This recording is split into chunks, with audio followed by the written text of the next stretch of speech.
The grand entrance of the Wyndham Lux Chicago was both welcoming and intimidating.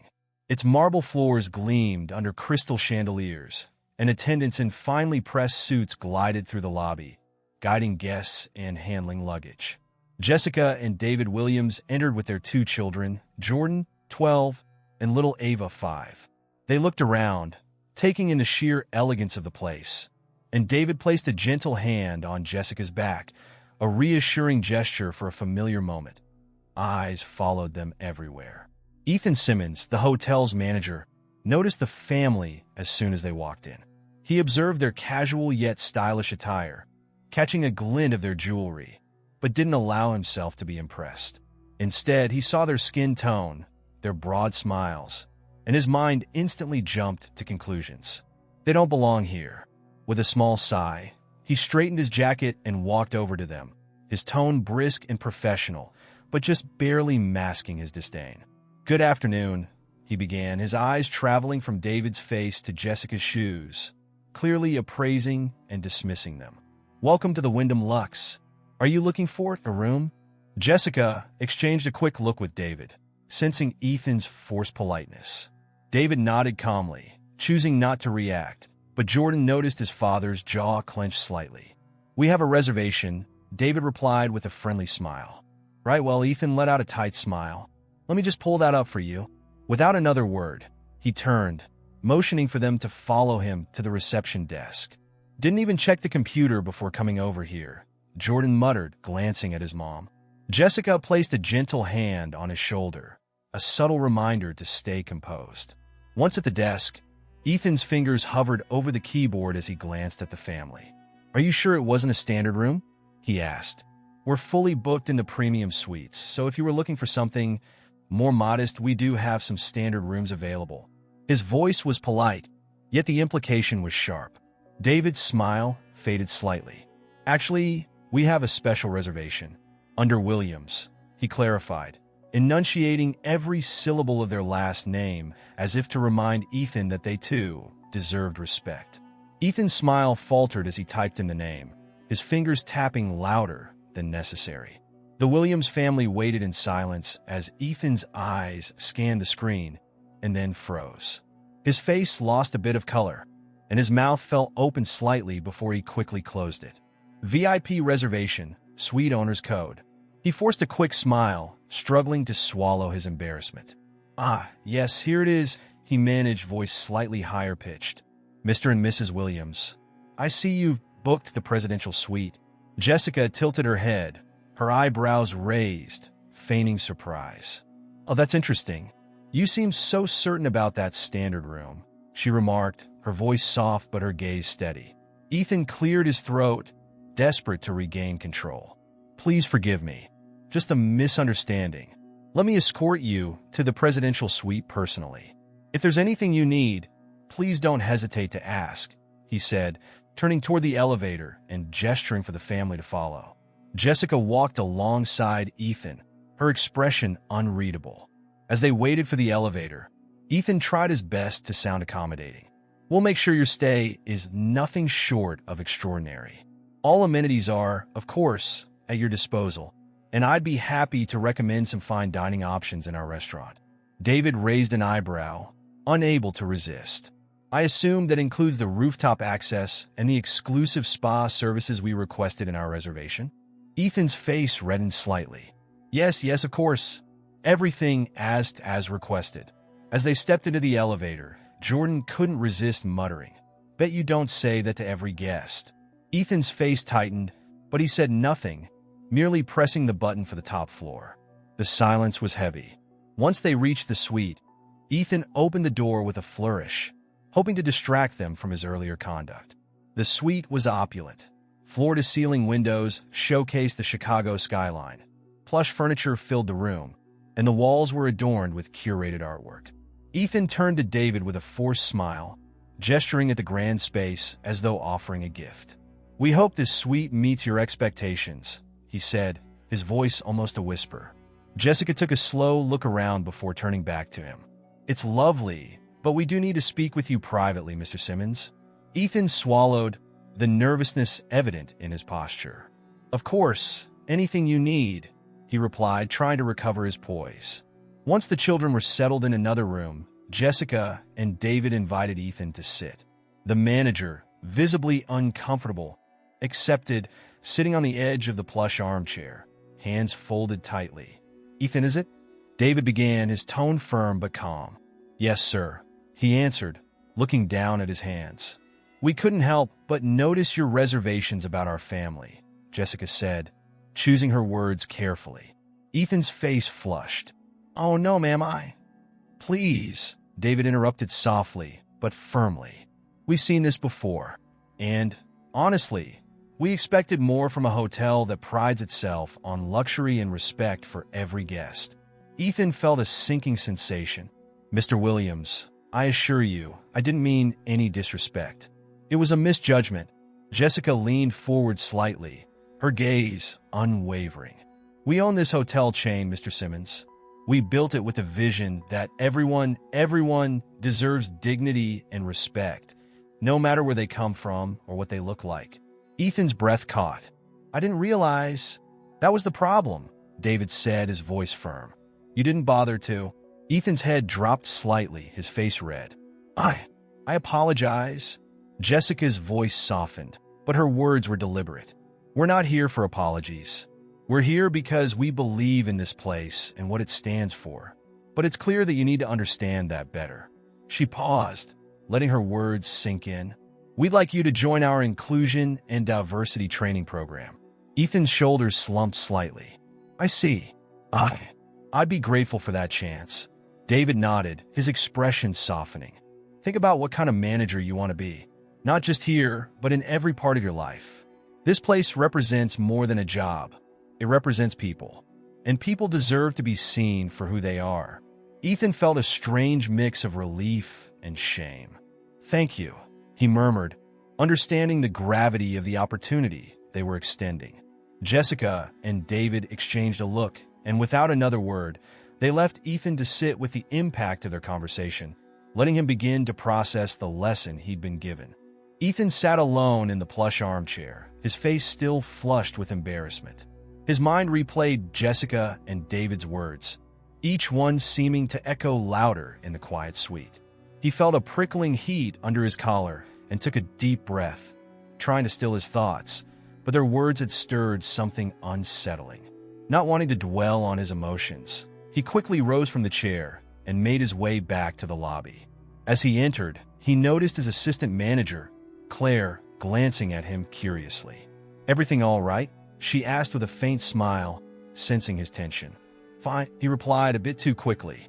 He forced a polite smile and straightened his posture, willing himself to project authority again. "Just a minor clarification with our VIP guests."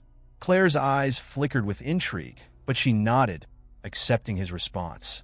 Still, as Ethan continued his rounds, he couldn't shake the feeling that people were watching him. Or was he just imagining it? Were they all wondering if he was truly fit to manage this hotel? Back in his office, he closed the door and sank into his chair, resting his head in his hands.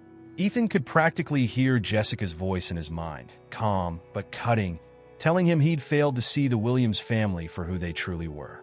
People. Valuable, dignified people. He reached for his phone, impulsively searching Williams Hotel's mission statement. The screen loaded, and he began reading aloud, almost as if he needed to hear the words to make them real. "At Williams Hotels, we believe in a world where every guest is valued and respected. We're committed to creating spaces that welcome all, where diversity and dignity are at the heart of hospitality." Ethan's voice caught as he read. He'd repeated that same mission statement to new hires and even boasted about it to investors, but he realized he'd never truly understood it. Not until the Williams family had stood in front of him and revealed his own narrow perspective. His thoughts were interrupted by a soft knock on the door. Claire poked her head in, looking hesitant. "I'm sorry, Ethan, but Mr. Williams asked to speak with you again. He's waiting in the lounge." Ethan's stomach twisted. He hadn't expected to see David Williams again so soon. Squaring his shoulders, he took a deep breath and made his way to the lounge.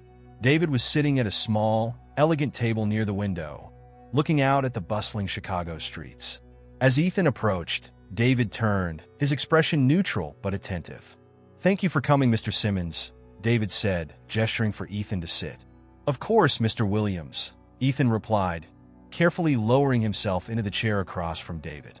David studied him for a moment before speaking, his tone direct but measured. "You've been with this hotel for, what, 3 years now?" Ethan nodded. "Yes, just over 3 years. And in that time, would you say you've upheld the standards we promote in our mission statement?" The question hit Ethan harder than he expected. I thought I was," he stammered. "But I realize now that I've overlooked what this place really stands for." David's expression softened slightly, but his gaze was still intent. "It's easy to think we're doing things right, Ethan, until we're confronted with our own blind spots. This hotel isn't just a place for luxury or comfort.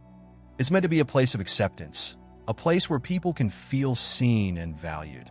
Ethan nodded, his voice barely a whisper. "I understand that now."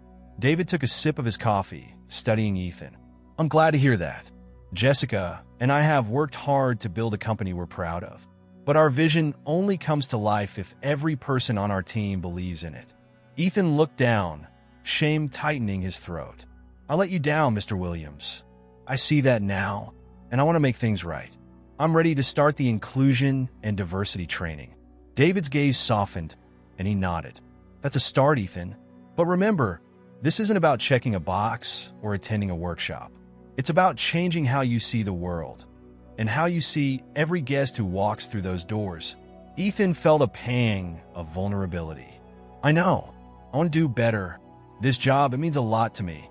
I came here after losing my last position, and I've worked hard to prove myself. But I realize now I've only been scratching the surface." David leaned forward, his voice encouraging but firm. "You have an opportunity here, Ethan. You have a chance to lead by example, to show your staff what it truly means to welcome others. Are you ready for that kind of responsibility?" "Yes, sir," Ethan replied, his voice steadier. "I am. I won't let you down again." David nodded, standing. "I believe you have it in you, Ethan, and I hope that in time, you'll see the same potential in others, no matter their appearance." Ethan rose, feeling both humbled and grateful. "Thank you, Mr. Williams. I won't forget this." As David left, Ethan lingered in the lounge, feeling the weight of the conversation settle over him. For the first time, he felt something shift in his perspective. The Williams family had given him a chance he didn't deserve, and he was determined to prove himself worthy of it. Back in his office, Ethan started looking up details about the inclusion and diversity training. A sense of determination took hold, his previous embarrassment transforming into a desire to truly understand. He wasn't just doing this for the Williams family. He was doing it for himself, to become the leader he'd always thought he could be. As he read, a quote from the training material caught his eye. "True hospitality is seeing people, not as stereotypes, but as individuals with unique stories and experiences." The words resonated, and Ethan felt something inside him shift. This wasn't about status or appearances. It was about the power of empathy.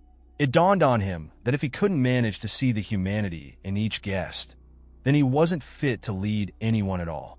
Closing the materials, he leaned back, a determined look in his eyes. He would face his blind spots and change, not just for the Williams family, but for himself and his team. It was time to embody the very values he'd claimed to stand for, starting from within. Ethan sat in the training room, a sleek, modern space with bright lighting and comfortable chairs arranged in a semicircle. He glanced around, noticing a diverse mix of people, managers from other hotels in the chain, customer service representatives, and even a few junior staff members. Some looked focused, others tentative, but all of them seemed open, more open than he felt at that moment. "Welcome, everyone," said Andrea, the training coordinator, with a warm smile. "Today marks the start of a new journey for each of us. We're here to confront biases, reflect on experiences, and ultimately grow into leaders who can see and support the humanity in others." Ethan tried to ignore the sinking feeling in his stomach. This wasn't just another mandatory seminar. It felt personal. And in his gut, he knew why. He was the one who needed this change the most. As Andrea continued, she asked each participant to share an experience where they'd either felt included or excluded, explaining how it had impacted them. Ethan watched, surprised by the honesty in the room. He hadn't expected people to open up so freely. A young man named Luis spoke first, sharing about the challenges of being a first-generation immigrant working in a high-end hotel. People assume a lot of things, he said softly. Sometimes they don't think I belong here, or that I won't understand them because of my accent. But I work just as hard as anyone else. Harder, even. Ethan felt a pang of guilt. Had he ever dismissed staff members because of how they looked or spoke? He shifted uncomfortably, not wanting to admit that he had. Next was Sarah, a woman in her 30s with a bright smile. She described being a single mother working in hospitality. Guests would sometimes look down on me, thinking I was just the help, she said with a sigh. But this job is my lifeline, and I take pride in it. It's hurtful when people can't see past their own assumptions. Ethan swallowed hard, the discomfort building as he realized he'd likely been one of those people. Finally, Andrea turned her attention to Ethan. Ethan, would you like to share an experience? He hesitated, feeling the weight of everyone's gaze on him. For a moment, he considered brushing it off, saying something vague. But he thought of David and Jessica, of the humiliation he'd felt when they'd looked at him with disappointment. He took a deep breath. I didn't think I needed this training, he admitted, his voice barely above a whisper. I thought I was a good manager, that I treated people fairly. But the truth is, I've made assumptions. I made one recently with a VIP guest. Actually, his cheeks reddened as he continued. I looked at them and assumed they weren't suitable for a luxury experience. And I was wrong. Very wrong. I've realized that I've been carrying biases I didn't even know I had. The room was silent, but the faces around him showed a mix of empathy and understanding. Andrea nodded, encouraging him to continue. This job, being a hotel manager, was supposed to be a second chance for me, he said, his voice cracking slightly. I lost my last position because I didn't know how to connect with guests from different backgrounds. I was too focused on appearances, on who belonged in certain spaces. But this experience has forced me to question all of that. Andrea placed a hand on her chest, nodding thoughtfully. Thank you for sharing, Ethan. Recognizing our own biases is never easy, but it's the first step towards real change. This isn't about judgment. It's about learning. Ethan nodded, feeling a strange mixture of shame and relief. He hadn't expected to be this vulnerable, but he felt lighter somehow, as if finally acknowledging his mistakes was lifting a burden he didn't realize he'd been carrying. The rest of the training session was filled with exercises designed to challenge the participants' assumptions. They were asked to pair up and list 5 things they assumed about their partner, based on appearance alone, and then compare them to the truth. Ethan was paired with Claire, his assistant manager, who joined the session that morning. She raised an eyebrow at him as they sat down together. All right, Mr. Simmons, she teased gently. Let's see how well we really know each other. He managed a small smile. Go easy on me, Claire. Fine, she said with a smirk, pretending to think hard. I assumed you were someone who'd never open up in a training session like this. Ethan laughed awkwardly, nodding. You're not wrong there. They continued, each sharing assumptions they'd held about one another. By the end of the exercise, Ethan was surprised by how little he truly knew about Claire. She'd grown up in a small, rural town and had worked her way up in the hospitality industry, dealing with many of the same biases he was only now beginning to understand. He couldn't help but feel a new sense of respect for her. As the training wrapped up, Andrea offered a final thought. The work we've started today isn't finished, she said. It's just the beginning. Real change requires action. I encourage each of you to take what you've learned here and apply it in your daily lives. Ethan felt a swell of determination. The thought of returning to his old ways, of judging guests like the Williams family, now felt not just wrong, but impossible. He was ready to make a change, to finally live up to the standards that Jessica and David had set. Leaving the training room, he noticed Luis and Sarah talking together near the exit. As he passed them, he hesitated, then turned back. Luis, Sarah, he said, his voice genuine. Thank you for sharing your stories today. I realize now that I haven't been as understanding as I should have been. They looked at him, surprised but pleased, and Luis smiled. We're all learning, Mr. Simmons. That's what matters. As Ethan walked back to his office, he felt more hopeful than he had in years. The journey ahead wouldn't be easy, and he knew he'd still face moments of discomfort and doubt. But for the first time, he was committed to the kind of leadership that didn't just look right on paper, but felt right in his heart. He opened his office door, glancing around at the hotel's elegant furnishings and pristine decor, seeing it all through new eyes. The luxury of the Wyndham Lux, he realized, was not in its chandeliers or marble floors. It was in the way each person, guest or employee, was treated. Sitting at his desk, Ethan knew there was still much to learn. But he was ready, no longer content with assumptions or appearances. He was ready to truly see the people around him. Ethan stepped out of his office, his mind buzzing with the ideas from training. He felt an unfamiliar energy, like he was seeing the hotel, his staff, and the guests with new eyes. But he knew that learning concepts in a training room and applying them in real life were entirely different things.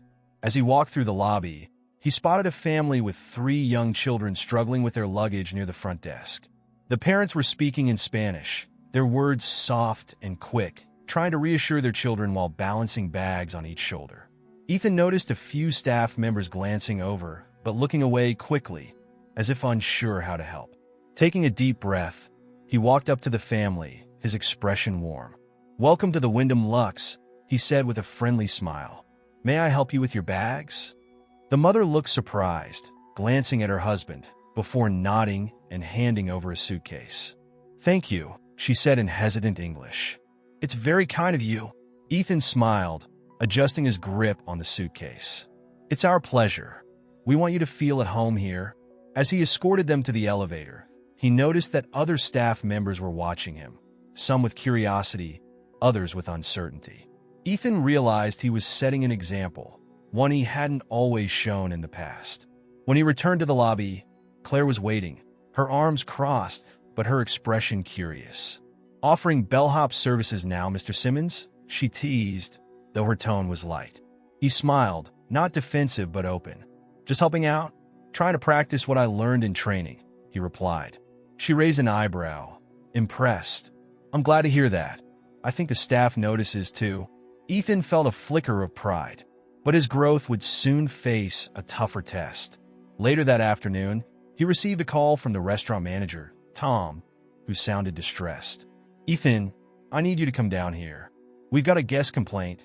One of the VIPs," Tom said, his voice tense. "They're unhappy with, well, let's just say, they're not happy with the type of service they're receiving."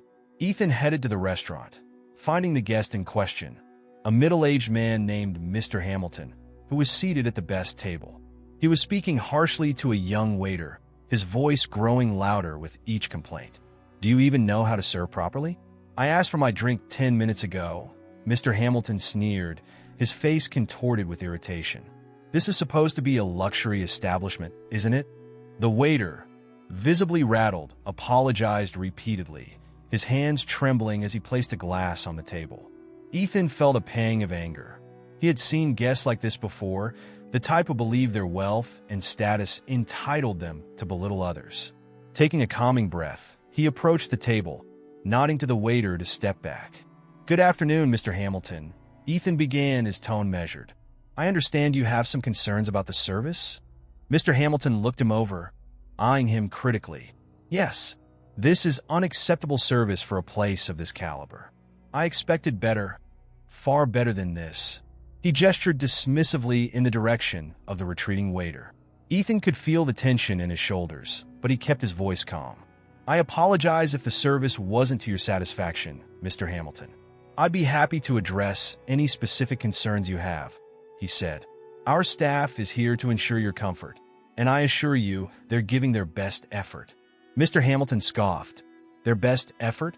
That boy clearly doesn't belong in a place like this," he sneered. Ethan's jaw tightened, but he remained composed. "Everyone here is a valued member of our team, Mr. Hamilton. We're proud to have a diverse group of professionals serving our guests." He paused, keeping his tone steady but firm. "If there's anything else you'd like to discuss about the quality of your experience, I'm here to address it. Otherwise, I'd appreciate it if you treated our staff with the respect they deserve." The surprise in Mr. Hamilton's eyes was unmistakable. No one in the past had likely confronted him in such a way, and for a moment, he was speechless. Eventually, he straightened, his expression cold.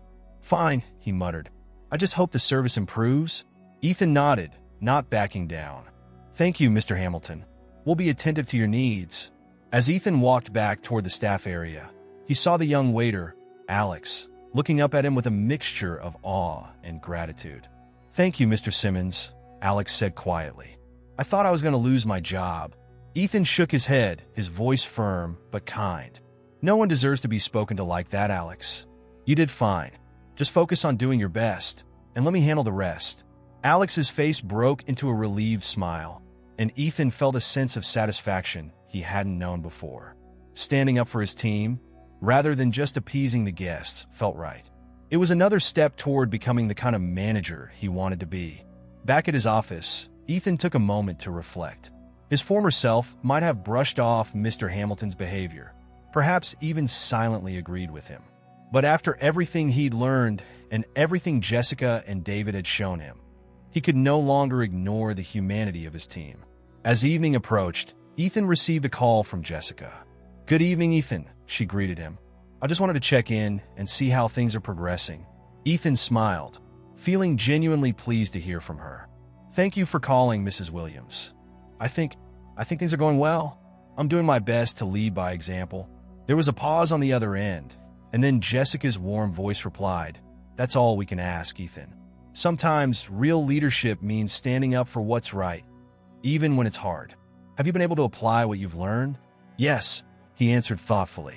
"I've had opportunities today to stand up for my team, to protect them from the kind of treatment I might have overlooked before."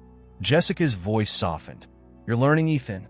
I know change doesn't happen overnight, but remember that it's the daily choices we make that define who we are. You're on the right path." As the call ended, Ethan felt a surge of pride and gratitude. He looked around his office, seeing it not as a place of authority, but as a place of responsibility. There was a new purpose in his role, one he'd barely understood before. His path was clear, and for the first time, he felt not only like a manager, but a leader, one willing to see, hear, and stand up for every person who walked through the doors of the Wyndham Lux. The true luxury, he realized, wasn't in the marble floors or chandeliers. It was in the respect he could foster among his staff and his guests alike. And with that thought, he closed his office door, prepared to meet the next day with a renewed sense of purpose and pride. The next morning, Ethan arrived early at the hotel, taking in the soft, warm lighting as dawn filtered through the lobby's towering windows. For once, he wasn't focusing on the polished surfaces or the carefully arranged decor. Instead, he thought about how he could make the day a meaningful one for his team and his guests, feeling a renewed sense of purpose. As he walked toward his office, he saw Claire talking with Luis, the employee he'd spoken with during the training session. Luis's face brightened when he noticed Ethan, and he gave a nod, his smile genuine. "Good morning, Mr. Simmons." Luis greeted him warmly. "Good morning, Luis. How's everything going today?" Ethan asked, genuinely interested. Luis chuckled, looking down for a moment. "A lot better, actually. Thanks to you. It feels different here lately. You know, like we're all working together." Ethan felt his chest tighten with pride. "That's exactly how it should feel, Luis," he replied. "And I want you to know, you can always come to me if there's anything you need." "I mean that." After a few more exchanges, he continued toward his office, feeling a new kind of energy settle over him. This was his second chance, and he was determined to use it well. Just as he reached his office door, he noticed Jessica and David standing in the lobby, watching him with soft smiles. "Jessica." "David," he called, his voice bright with surprise. He made his way over, shaking their hands warmly. "I didn't expect to see you back so soon." Jessica's smile widened. "We wanted to check in on things before heading back," she said. "And we were hoping to see how you're doing, Ethan." Ethan gestured toward a quiet corner of the lobby where they could sit. "Please join me.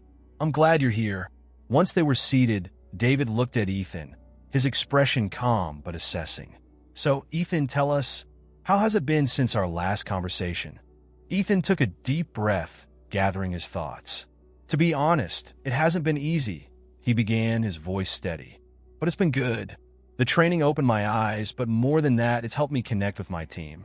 I've been making an effort to see each of them for who they are, not just as roles in a company. Jessica nodded approvingly. That's a big step, Ethan. We've always believed that a hotel's true value lies in the respect and appreciation each guest and employee receives. Ethan met her gaze, his tone sincere. I see that now. I used to think luxury was about appearances, about providing services without actually connecting. But I was wrong. I've seen it over these past few days. How a simple change in attitude can bring people together and make this place feel like a home for everyone. David leaned forward, his voice thoughtful. And have you thought about how you'll keep this going beyond this week or next? Ethan nodded, his expression resolute. I plan to implement regular team check-ins to ensure everyone feels valued. And I'll lead more staff sessions on inclusion. I want the culture here to reflect what you've built, to make sure every guest feels welcome, no matter who they are or where they come from. Jessica's face softened, her eyes full of warmth. We're proud of you, Ethan. It's clear that you've taken this journey to heart. And we know it wasn't easy. Ethan felt a swell of gratitude. Thank you, Jessica. David. None of this would have been possible without your patience and your willingness to give me a chance to change. David smiled, his tone filled with encouragement. Remember, the true work of a leader is ongoing. We're glad you see that now, and we trust you'll continue growing in this role. Jessica reached across the table, placing a gentle hand on Ethan's. We've all made mistakes, Ethan, but learning from them is what sets us apart. Thank you for being willing to grow. That's a lesson some never learn. The conversation lingered, filled with shared reflections, and Ethan felt a sense of calm and purpose he hadn't known before. He was no longer merely holding a position. He was shaping a legacy, one interaction at a time. As they prepared to leave, Jessica turned back to him, her gaze steady. Oh, and Ethan, remember, you're part of the Williams family now. We'll be watching your progress with pride. Ethan laughed, feeling both the weight and the honor of her words. I won't let you down. I promise. After they left, he returned to the lobby, where the hotel's rhythm moved around him. Guests checking in, staff bustling with quiet efficiency. And Ethan, for the first time, felt like a true part of it, grounded in a newfound respect and purpose. Later that day, a young couple entered the hotel, looking a little lost and underdressed compared to the usual clientele. They glanced around, clearly overwhelmed by the opulence of the lobby, and Ethan watched as a few staff members eyed them uncertainly. He approached the couple with a warm smile, just as Jessica and David had done with him.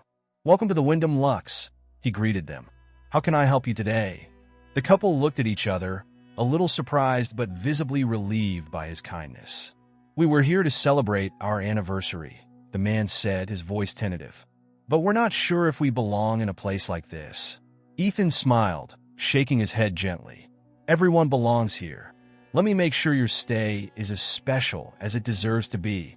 He escorted them to the check-in desk, offering a few recommendations for local spots and ensuring they were settled comfortably. As he watched them head to the elevator, he felt a deep sense of satisfaction. He was finally living up to the standards he'd only claimed to hold before. From that day on, Ethan's transformation became the foundation of the Wyndham Lux's culture. His staff noticed the difference, finding him more approachable and supportive, and they, in turn, began to embody his example. Guests frequently commented on the hotel's warmth, noting how everyone, regardless of background, felt like family. Months later, a letter arrived from Jessica and David, praising Ethan for his dedication and commitment. It concluded with a single line that would stay with him always. "True luxury is not in what you see, but in how you make others feel." Ethan framed the letter, hanging it in his office as a daily reminder.